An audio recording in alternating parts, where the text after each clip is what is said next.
ଏ ଜଙ୍ଗଲର ସମସ୍ତ ପଶୁକୁ ମାରି ମୁଁ ଖାଇବି, କାହାରିକୁ ମଧ୍ୟ ମୁଁ ଛାଡ଼ିବି ନାହିଁ।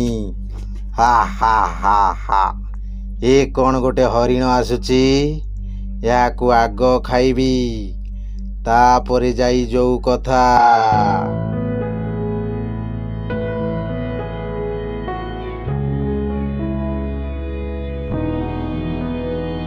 ନା ମହାରାଜ, ମୋତେ ଖାଆନ୍ତୁ ନାହିଁ। ମୋ ପ୍ରତି ଟିକେ ଦୟା କରନ୍ତୁ। ମୋର ଛୋଟ ଛୋଟ ପିଲାମାନେ ଅଛନ୍ତି, ସେମାନେ ମୋ ବିନା କେମିତି ବଞ୍ଚିବେ ଥରେ ଚିନ୍ତା କରନ୍ତୁ। ମୋତେ ଛାଡ଼ି ଦିଅନ୍ତୁ, ମୋ ଉପରେ ଦୟା କରନ୍ତୁ ମହାରାଜ। କ'ଣ କହିଲୁ? ଦୟା? ମୁଁ ଯଦି ତତେ ଦୟା ଦେଖେଇ ଛାଡ଼ିଦେବି, ତାହେଲେ ମୁଁ ଖାଇବି କ'ଣ? ମୁଁ ଭୋକିଲା ମରିବି ନା କ'ଣ? ତୋ ପିଲାମାନଙ୍କ ପାଇଁ ଆଜି ମୁଁ ତତେ ଛାଡ଼ି ଦଉଛି। ଯା, ମୋ ଆଖି ସାମ୍ନାରୁ ଶୀଘ୍ର ପଳେଇ ଯା, ଶୀଘ୍ର।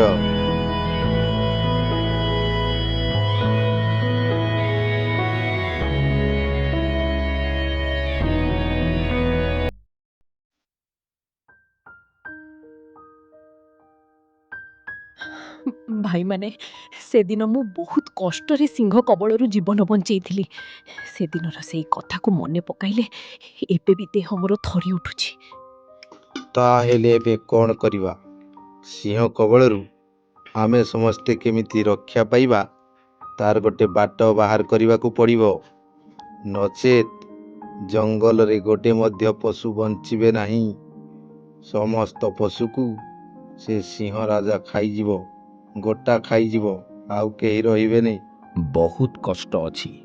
ଚାଲ, ଆମେ ସମସ୍ତେ ଆଜି ସିଂହ ରାଜା ପାଖକୁ ଯିବା, ତାଙ୍କୁ ବୁଝାଇବା ସେ ଯେପରି ସବୁ ପଶୁଙ୍କୁ ମାରି ଖାଉଛନ୍ତି ତାହା ନ ହେଉ। ପ୍ରତିଦିନ ଗୋଟିଏ ଗୋଟିଏ ପଶୁଙ୍କୁ ମାରିକି ଖାଇବେ। ହଁ ଦଳପତି, ଏଇଟା ଭଲ ହବ, ପୁରା ଭଲ ହବ। ତେବେ ଆମେ ସମସ୍ତେ କ'ଣ ସିଂହ ରାଜାଙ୍କ ପାଖକୁ ଯିବା? ବର୍ତ୍ତମାନ ଯିବା ନା ଆଉ କିଛି ସମୟ ପରେ ଯିବା? ମ ଟିକିଏ କୁହ। ହଁ, ନିଶ୍ଚୟ ଯିବା। ସମସ୍ତେ ମୋ ପଛେ ପଛେ ଆସ। ଆଜି ଆମକୁ ଯେମିତି ହେଲେ ମଧ୍ୟ ସିଂହ ରାଜାଙ୍କୁ ଏ ପ୍ରସ୍ତାବରେ ରାଜି କରିବାର ଅଛି। ଆରେ ଏ କ'ଣ? ଜଙ୍ଗଲର ସମସ୍ତ ପଶୁ ଆଜି ମୋ ପାଖକୁ? କ'ଣ ପାଇଁ ଆସିଛ ସବୁ? ଘଟଣା କ'ଣ? କ'ଣ ବିପଦ ଆସିଲା କି? ଶୀଘ୍ର କୁହ, ଶୀଘ୍ର। ନା ଆଉ କ'ଣ ଖବର ଅଛି? ତୁରନ୍ତ ପ୍ରକାଶ କର, ବିନା ଭୟରେ, ବିନା ଭୟରେ। ନମସ୍କାର ମହାରାଜ, ଆପଣ ହେଲେ ଆମ ଜଙ୍ଗଲର ରାଜା। ଆମେ ଆମ ଦୁଃଖ ଜଣାଇବାକୁ ଆସିଛୁ। ଆମ ଦୁଃଖକୁ ଶୁଣନ୍ତୁ ମହାରାଜ। ଦୁଃଖ? କି ଦୁଃଖ ଜଣାଇବାକୁ ସମସ୍ତେ ଆସିଛ? କୁହ, ମୁଁ ତାର ବିଚାର ନିଶ୍ଚୟ ଭାବରେ କରିବି। ଶୀଘ୍ର ତୁମର ଦୁଃଖକୁ ପ୍ରକାଶ କର, ମୁଁ ତାର ସମାଧାନ କରିବି, ନିଶ୍ଚିତ କରିବି, ନିଶ୍ଚିତ। ମହାରାଜ, ଆପଣ ଯେତେବେଳେ ପଶୁ ଶିକାର କରୁଛନ୍ତି, ସେତେବେଳେ ଜଙ୍ଗଲର ପଶୁମାନେ ପ୍ରାଣ ବିକଳରେ ଦୌଡ଼ୁଛନ୍ତି। ଅନେକ ପଶୁ କ୍ଷତ ବିକ୍ଷତ ହୋଇ ମରୁଛନ୍ତି। ଗୋଟିଏ ଦିନରେ ଆପଣ ଯେତିକି ପଶୁଙ୍କୁ ମାରୁଛନ୍ତି, ସେତିକି ଖାଇପାରୁନାହାନ୍ତି। ସେଥିପାଇଁ ଆମେ ସବୁରି ମେଳରେ ଏ ପ୍ରତିଦିନ ଆପଣଙ୍କ ପାଇଁ ଖାଦ୍ୟ ବ୍ୟବସ୍ଥା କରିଛୁ। ପ୍ରତିଦିନ ଗୋଟିଏ ଲେଖାଏଁ ପଶୁ ଆପଣଙ୍କ ପାଖକୁ ଆସିବୁ। ଆପଣଙ୍କୁ ଆଉ ଖୋଜି ଖୋଜି ମାରିବାକୁ ପଡ଼ିବ ନାହିଁ। ହଁ ମହାରାଜ, ଆପଣଙ୍କୁ ଆଉ ପରିଶ୍ରମ କରିବାକୁ ପଡ଼ିବ ନାହିଁ। ଆପଣ ଆରାମରେ ଗୁମ୍ଫା ଭିତରେ ବସି ବିଶ୍ରାମ ନେବେ। ଆମ ଉପରେ ଏତିକି ଦୟା କରନ୍ତୁ ମହିମା। ହଉ, ଠିକ୍ ଅଛି। ଆଜିଠାରୁ ମୁଁ ତୁମ ପ୍ରସ୍ତାବରେ ରାଜି ହେଲି। ଏବେ ତୁମେ ସବୁ ନିଜ ନିଜ ଘରକୁ ଯାଅ। ମୁଁ ଏବେ ବିଶ୍ରାମ ନେବି। ମୋର ଏବେ ବିଶ୍ରାମର ସମୟ। ଆଉ ତୁମର ଜବାବ ଯେମିତି ଠିକ୍ ରହେ, ବୁଝିହେଲା? ହଁ, କ'ଣ କରିବି?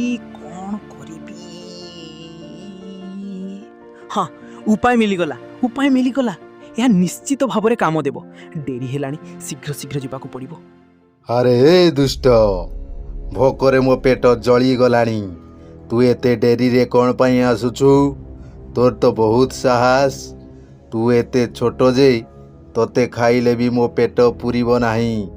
ତଥାପି ତୁ ଡେରିରେ ହଁ ତୁ କ'ଣ ଭୟ କରୁନୁ? ହଁ ତୁ ମୋତେ ଜମା ଡରୁନୁ ବୋଧେ? ହଁ କ୍ଷମା କରିବେ ମହାରାଜ, ମୋର ବନ୍ଧୁମାନେ ମୋତେ ଛୋଟିଆ ଭାବି ମୋ ସହ ଆଉ 4ଟି ଠେକୁଆ ପଠେଇଥିଲେ, ଯେମିତି ଆପଣଙ୍କ ପେଟ ପୂରିବ। କିନ୍ତୁ ତାହେଲେ ଆଉ ସବୁ ଠେକୁଆ ଗଲେ କୁଆଡ଼େ? ତୁ ଏକା ଆସିଛୁ? ଶୀଘ୍ର ମୋ ପ୍ରଶ୍ନର ଉତ୍ତର ଦେ, ଶୀଘ୍ର ଉତ୍ତର ଦେ। ଆମେ 5 ଜଣ ଆସୁଥିବା ବେଳେ ବାଟରେ ଗୋଟିଏ ସିଂହ ଦେଖା କଲା। ସେ ଆମକୁ ଗାଳି କଲା।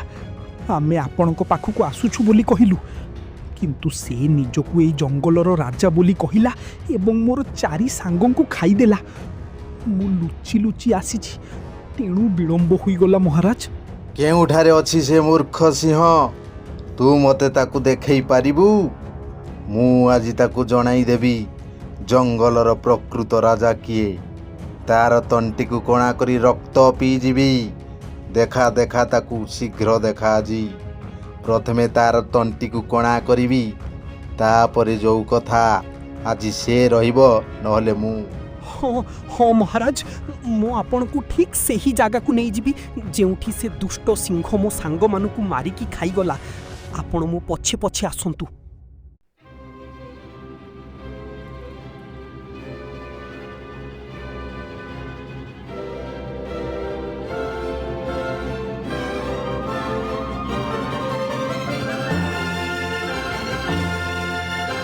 ମହାରାଜ, ଏ ହେଉଛି ସେଇ ଜାଗା। ଏଇ କୂଅ ଭିତରେ ସେଇ ଦୁଷ୍ଟ ଲୁଚିକି ରହିଛି। ଆପଣ ଆଜି ତାକୁ ଜଣାଇ ଦିଅନ୍ତୁ, ଜଙ୍ଗଲର ଅସଲ ମହାରାଜ ହେଉଛନ୍ତି ଆପଣ। ଆରେ ଦୁଷ୍ଟ, ତୁ ପଦାକୁ ଆସେ। ତୋର ମୋର ଆଜି ଲଢ଼େଇ ହେବ। ଯିଏ ଜିତିବ ସେ ହେବ ଏ ଜଙ୍ଗଲର ରାଜା। ଶୀଘ୍ର ବାହାରେ। କୋଉଠି ଲୁଚିକି ବସିଛୁ?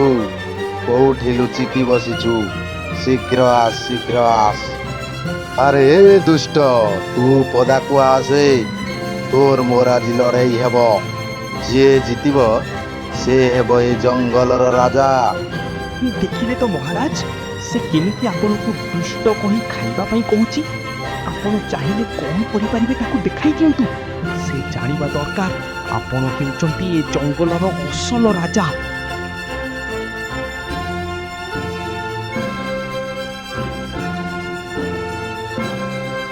ଓ ବହୁତ ଭଲ ହେଲା।